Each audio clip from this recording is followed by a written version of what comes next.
Hindi maglalabas ng temporary restraining order ang korte laban kay dating DPWH engineer Bryce Hernandez na hiniling ni Senador Jinggoy Estrada. Alamin kung bakit sa agenda report ni Hannah T. Tinabla ng korte ang hiling ni Senator Jinggoy Estrada na maglabas ng temporary restraining order laban kay dating DPWH engineer Bryce Hernandez. Wala naman daw kasing matinding pangangailangan para maglabas ng TRO laban sa dating Assistant District Engineer dahil tapos na raw nitong idawit ang senador sa flood control scandal. Si Hernandez ang unang nagbanggit ng pangalan ni Estrada matapos sabihing nagpagawa raw ng mga proyekto sa Bulacan para sa senador na nasa 355 million at may kickback siya rito. Nagbaba po si Senator Jinggoy at ang kanyang SOP dito ay 30% as per our District Engineer Henry Alcantara.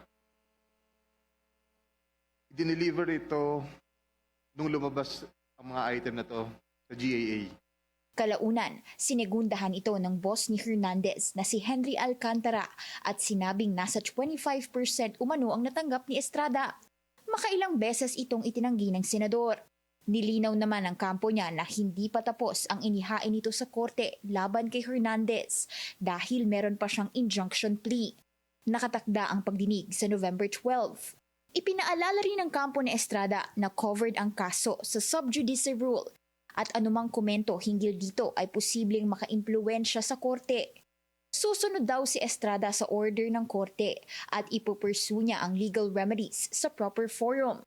Sa ngayon, kasama si Estrada sa mga pangalang inirerekomenda ng ICI na masampahan ng criminal at administrative charges sa Office of the Ombudsman dahil sa di umano'y korupsyon at bribery kaugnay ng flood control scandal.